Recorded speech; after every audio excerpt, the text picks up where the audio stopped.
We all like our workspaces to be in a certain order. It makes our work easier to have things set up the way that works best for us. When your Google account is synced to Google Chrome, you will have the ability to adjust several settings within Chrome, essentially allowing you to set up your digital workspace. To access the settings, click on the three-dot menu at the top right of your screen, and then go to Settings. Once you're in Settings, you will see there are initially 5 main sections available to you. Each section has subsections, many of which you can adjust by clicking the caret to the side. The first section is People. The first thing you will see is the account that you have synced to Google Chrome. Below this, you can click on a caret on the Sync section and make a decision on what you would like synced or not synced to your Google Chrome account. By clicking on the Passwords caret, you can decide if you want Google to offer to save your username and passwords on sites that require them, as well as automatically sign in for you if you have those items saved. You can also see what usernames and passwords you already have saved, as well as remove and see the details for those items.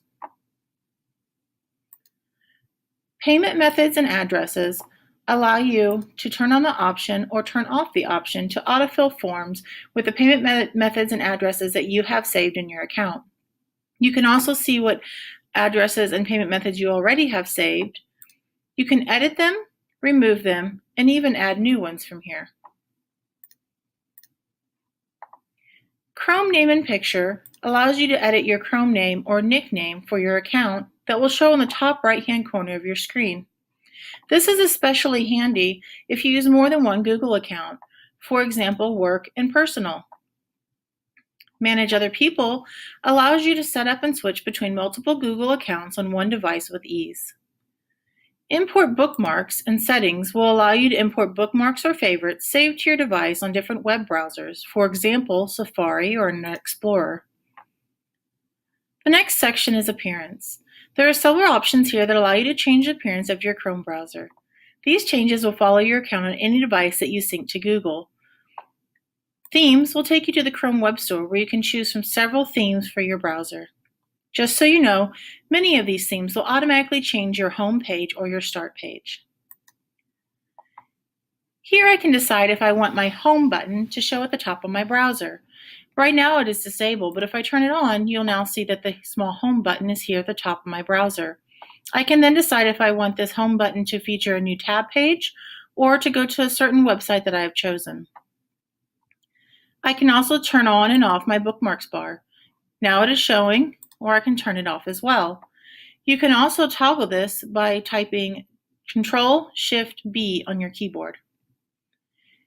You also have the option to change your font size, font, and zoom in this section. If you change the zoom, you can still zoom in and out. This will just be your default setting. There is also the option to turn on or off the tab option when you're on websites. The next section is Search Engine and allows you to decide what search engine will be used if you search for something in your address bar or omnibox at the top of your browser.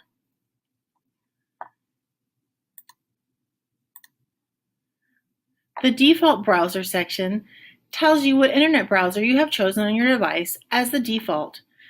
In other words, if you open a link on your desktop, in what internet browser will it open? Google Chrome, Safari, Internet Explorer. The last section that you have is on startup, and this allows you to choose where you want your Google browser to go when you open Google Chrome. You can choose to start with a fresh tab, continue where you left off, meaning that the tabs that you did not close before closing Google Chrome will reopen, or to open to a specific page or set of pages. These are just a few of the settings that you can adjust to get the most out of your Google Chrome.